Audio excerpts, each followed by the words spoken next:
I just saw Black Phone 2, so I'll give you a review of it, but as you can probably already guess from the title, it's expanding to a bigger topic of unnecessary sequels. This is now the third sequel film I have seen in just the last 4 months that is completely useless. That is just a blatant cash grab off of a successful one-and-done movie. The triforce of slumber that I'm talking about with these snoozers is Nobody 2, Megan 2, and now Black Phone 2.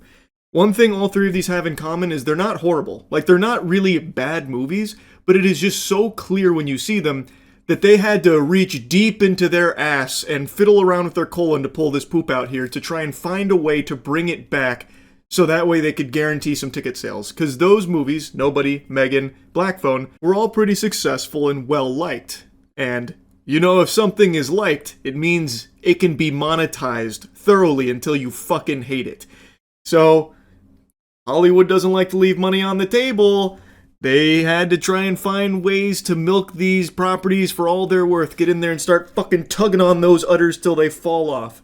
So now Black Phone 2 comes out. Just like Megan 2, it's kind of a completely different movie set in the universe. Megan 2 went from like a thriller to a goddamn like Spy Kids action movie. Black Phone, I actually just watched it again. Well, I don't even remember if I watched it the first time around, to be honest, because I didn't remember anything from it. But I just watched it literally an hour and a half before seeing the second one, so everything was super fresh.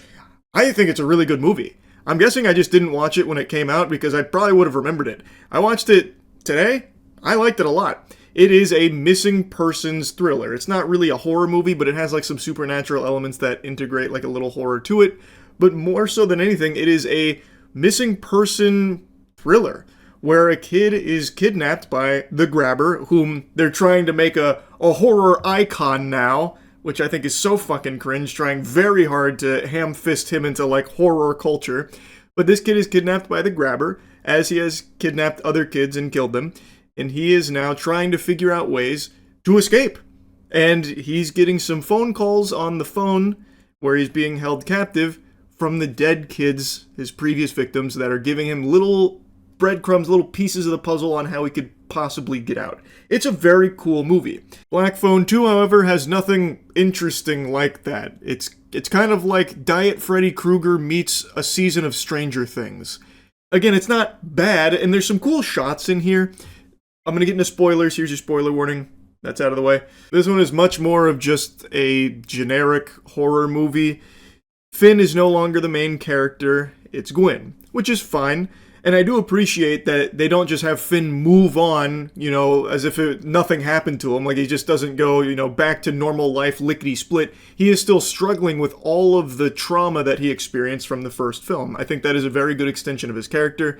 It's set 3 years after that. And Gwen is now getting these nightmares, these dreams, which she had in the first film, and these dreams have expanded into something far more sinister, where she's seeing these 3 kids that were brutally murdered at a camp that her mother just happened to work at, and she's also connecting to her mother through these dreams. And that's an interesting expansion of the character from the first Black Phone, the mother, who had the same abilities that Gwen had, that apparently drove her mad and caused her to kill herself. And we get a lot more lore about her, which I do think is cool, but that's not the bulk of the film. The bulk of the film is, in order to try and solve the mystery of why she's dreaming of these 3 kids and what the mother's connection is, Finn, Gwen, and Robin's brother, Ernesto, they go to the camp to try and piece it together, and while there, the Grabber starts infiltrating Gwen's dreams, and then it is fully, basically just Freddy Krueger, except a really incompetent version of Freddy Krueger. All of, like, the fear and the eeriness and anxiety that the Grabber could cause in the first film, like, all of the tension that would build every time the Grabber was on screen is just gone in this one. Now he's basically someone cosplaying Freddy Krueger. So every time Gwen sleeps, she's encountering these kids, which happen to be the Grabber's first victims. And I hate this direction that sequels like to go because, again, they have to scrape the bottom of the barrel because Well, the movies that sometimes they're making a sequel on were movies that were fucking fully closed off and benefited from some mystery, some unanswered questions. This one, of course, does what a lot of them like to do, try and flesh out the evil presence, when a big part of what made that presence so effective was not having those details about them. This movie fleshes him out a little bit. He worked at that camp with their mother, and also another character that is now working at the camp in the current day and age. His name is Mondo. And we learn that the grabber, he was nicknamed Wild Bill Hickok. So Bill killed 3 kids at the camp, hid their bodies, and now he's escaped hell and wants revenge, so he's going to kill Gwyn to get back at Finn, and he also just wants to kill as many people as he can. Spoiler alert, he's very bad at killing people in this movie. He kills nobody at all. Despite having all that power and everything, basically what he does amounts to just picking people up and throwing them a little bit, or like choking them poorly. He swings his axe a few times, but he's like extremely terrible with his axe, so he doesn't kill anyone. He hurts somebody once, like he cuts Gwyn's arm with his axe once, and then he just gets fucking blasted with a spirit blast that Gwyn is able to use because she eventually realizes that she's dreaming, which means she can start to influence these dreams. So then she gets like a huge force push on him. And this is why I say it gets a lot like Stranger Things, because now she's fighting him like that. It's just so much weaker than the first one, and it's so clear that this is a movie that was made solely because they knew people would go see it off of the goodwill the first one built up. Now, these dream sequences are shot very well. I actually love the style where they make it all grainy and foggy, where it does feel very ethereal. And it's got like this really ominous noise going on. Like, I do like the way they distinguish, reality from the dream on screen. I think it looks cool. And I know this is directed by the same guy, so it makes sense, but it very much reminded me of those scenes from Sinister where he's looking at the tapes. Like, it was, an eerie feel to what you were seeing. But I think it was just so undercut by having Gwyn be like, you fart-knocking, shit-biscuit, fucking dweeb, loser pussy, as she's, like, battling the grabber in the dreams. I don't know. I don't think it worked very well. Now, I think that's a fine extension of Gwyn's character from the first film, because she said that same kind of shit in the first one, but she wasn't doing, like, psychic battles with a demon in the first movie. Here, it just feels so goofy. Like, almost that the grabber's not even, like, a scary presence to them either. The way that she, and really everyone, is able to just, like, overpower him so easily. And also, there's, like, 2 other characters in here, Barb, and I already forgot the dude's name, but Barb and this other guy are also working at the camp.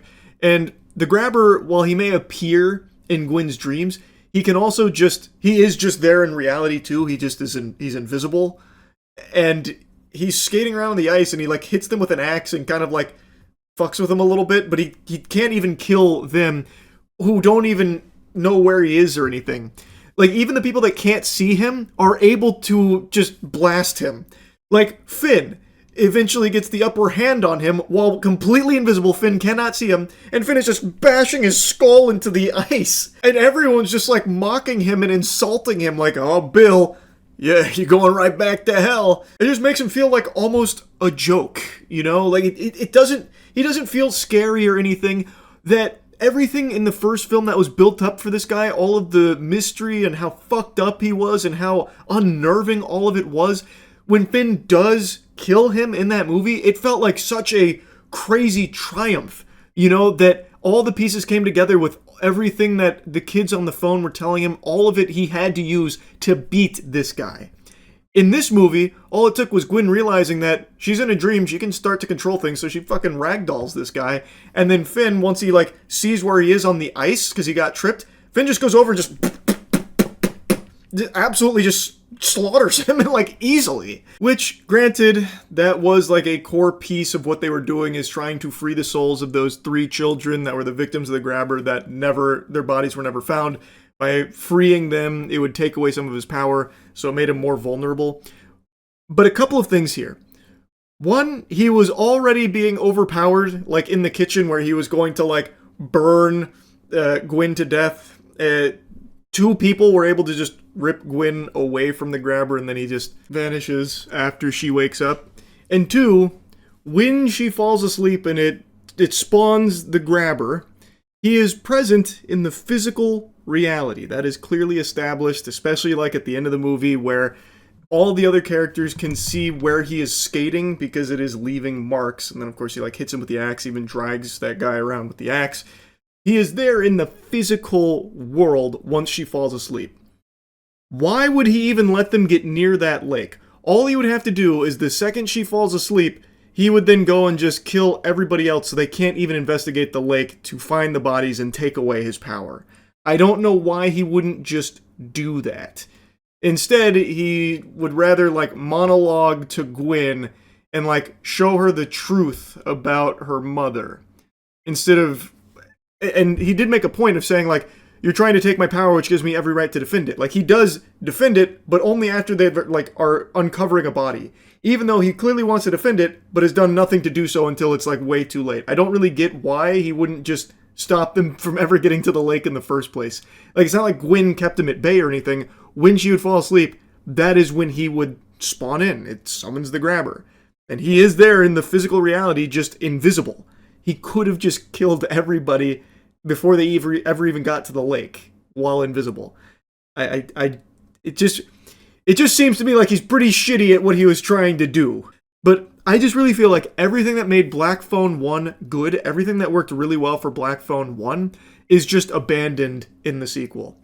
But it's not a bad movie. Like, it is still an entertaining film. I think there are going to be a lot of people that go to this and enjoy it.